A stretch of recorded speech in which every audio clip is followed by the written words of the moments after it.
It's Wolf, and I just wanted to make a video to tell you guys you should play The Crew, the original one, very soon because it's going to be shutting down on March 31st, and it is well worth a playthrough. I've always found it a little bit strange that The Crew didn't have an offline mode because even though Ubisoft had marketed it as kind of an MMO back before it came out, it's really not. Player lobbies are only like 8 or 16 players or something like that, so it's not actually MMO levels of multiplayer, and even though the map is really big and you can just kind of run into other people, it's really not as common as you would expect for a game marketed the way it was. But nonetheless, that does not mean it's a bad game by any means. The Crew is it's a good game, for one, I've always thought, and for two, it's just worth playing because I feel like it's kind of almost, it's not really gaming history, but it's just an interesting moment in the video game world. Of course, one of the things that The Crew is very known for is the fact that it encompasses the entire United States. The play space of the game is the whole US, and of course it's a very shrunk down version of the US. It doesn't actually really tell you which states you're in except for specific cities because it doesn't really fit every single state. But as an American myself, and as an American who has been to a whole bunch of different places in the US, I can say that it really genuinely does a good vibe of capturing the different areas that it aims to capture, because it's split into the Northeast, the South, the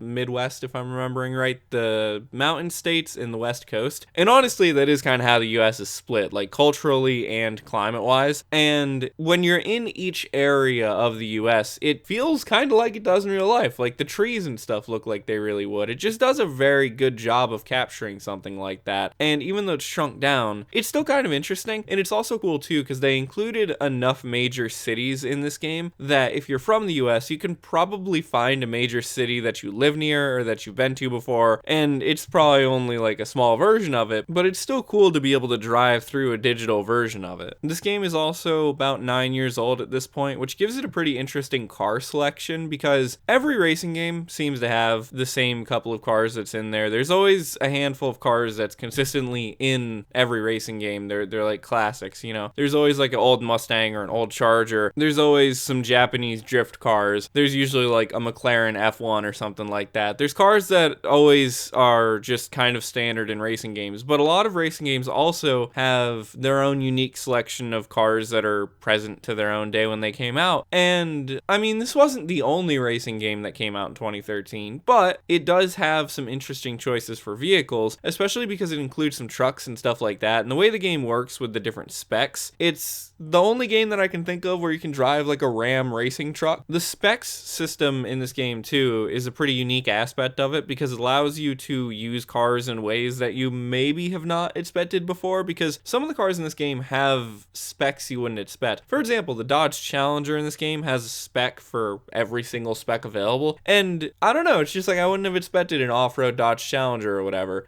Even 9 years ago, I was a big fan of the Dodge Challenger. I mentioned it a couple places before, but if you guys don't know, I own one in real life now. Anyway, moving on. And the story of The Crew is so wonderfully kind of strange. And that's not in the terms of how it's actually plotted out. Like, the plot makes plenty of sense. It's a perfectly normal racing game plot. But the thing that I find odd about it is how overly gritty it tries to be for the style of game it's trying to be. As I mentioned earlier, for one, it's about just one dude. It's about a guy named Alex who's pretty much trying to avenge his brother's murder. And it's just such a strange story, though, for a game that's supposed to be mostly focused on multiplayer, supposedly. And it's also wild, the tonal shift that the Crew Motorfest and even Riders Republic is kind of a crew game. Even Riders Republic all took, because they pushed the game way more into just normal extreme sports territory. The Crew 2 has literally nothing gritty about it, so far as I remember. I mean, the story is just about trying to become the best at every style of racing. And I haven't played the Crew Motorfest yet, but it sounds like that's got some sort of similar story along those lines. And yet the original Crew has people literally get murdered in it. But anyway, I don't want to make this video too long. If you're looking for some more Crew content, I'm actually working on sort of a playthrough right now. One of the annoying things about the Crew being always online is you can't actually restart the story, but you can replay individual missions, but like not all the cutscenes are there when you do it that way. Anyway, I've got some sort of playthrough thing coming up for it. And additionally, I'm also going to try to do some sort of of last road trip in the crew kind of thing before the game shuts down if I find time, because back during the beta of this game, before it even actually came out, a trend that I saw at least was people would drive between different cities in the game, and it was just cool to see because the whole thing of the map being the entire US. So I'm gonna try to do one of those like very close to when the game shuts down, and that's pretty much it. I just wanted to make a video to encourage anyone who hasn't played the crew previously, or who has and hasn't played it in a while, to go ahead and play it, because it's shutting down soon and it's worth the play. It kind of sucks. I keep making all these videos about games that I played when I was younger that they're shutting down soon, and the crew in particular is just a weird one because it really doesn't need the online stuff. So I hope in the future somebody makes some sort of offline patch for it or a private server for it or something like that. But yeah, you should definitely play it. Unfortunately, it has already been delisted from digital storefronts, so you'll have to buy it physically, and also you can't buy the DLC if you don't already own it or can't find a code for it, which also is not great because some of the DLC sort of started to push it into the more normal, like extreme sports direction, and it adds whole new classes and specs of vehicles and stuff like that. But anyway, even the base game is worth a play, so thank you guys for watching the video. I'll see you in other stuff in the future, and bye-bye.